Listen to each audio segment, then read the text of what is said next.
Tiens, je voudrais vous lire, comme je le fais chaque semaine, un mail qui m'a été envoyé. Il est signé de Delphine. Bonsoir Johan. Je vous écris pour vous confier quelque chose qui longtemps m'a perturbé. Dans ma vie, j'ai fait un rêve prémonitoire, un événement majeur, pour ne pas dire dramatique, qui a bouleversé ma vie et celle de ma famille. J'y vois comme une annonce divine du réel qui m'a été faite. Je vais vous raconter ce fameux rêve. À l'époque, j'étais adolescente, j'avais 15 ans. C'est un rêve où je vois ma sœur dans un grave accident de voiture. Elle en réchappe de justesse, mais ses jambes, elles, restent dans un fauteuil. Dans mon rêve, elle sonnait à la porte de chez nous, la maison de mes parents, là où nous avons grandi toutes les deux. Ma mère est à la cuisine, je l'entends me dire d'aller ouvrir.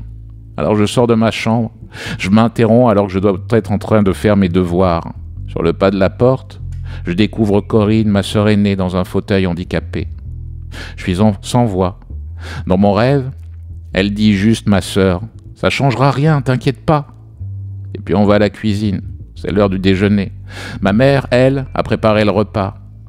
C'est comme si elle n'avait même pas remarqué que ma sœur était désormais handicapée. Cette nuit-là, je me suis réveillé avec une boule au fond de la gorge et des larmes qui me venaient en flot continu. Je l'ai gardé pour moi, ce rêve-là. Et pour cause, j'ai dû très vite l'effacer de mon cerveau. 5 ans plus tard, ma sœur a eu son accident, qui l'a rendue tétraplégique. Sur le coup, je n'ai pas fait le rapprochement avec ce rêve. Et pour cause, je n'en avais plus aucun souvenir.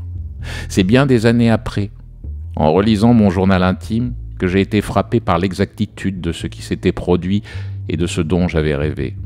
À partir de là, j'ai eu l'angoisse d'avoir d'autres rêves prémonitoires. Pendant des années, aller me coucher devenait une véritable torture. C'est en parlant à un psychologue que j'ai commencé à aller mieux. Ça a pris du temps, beaucoup de temps, m'écrit Delphine. Surtout, ce qui m'a aidé, c'est d'en parler à ma sœur. J'ai attendu très longtemps pour ça, 11 ans, après son accident, pour lui parler de mon rêve. Je me sentais coupable terriblement. Je me reprochais de ne pas lui avoir parlé de ce rêve avant qu'ait eu lieu l'accident, que peut-être si je lui avais dit, ça lui aurait évité le pire, pensais-je. Avec l'aide de ce psychologue, j'ai compris que ce rêve n'était pas, à proprement parler, prémonitoire, juste un hasard. Notre cerveau est étrange à bien des égards. Parfois, je me demande si je lui avais parlé à ma sœur de ce rêve, le lendemain matin de la nuit où je l'ai fait. Est-ce que l'accident aurait eu lieu? Merci pour votre émission, Johan. Elle m'accompagne en podcast désormais les soirs où je rentre du travail plus tard qu'à l'habitude.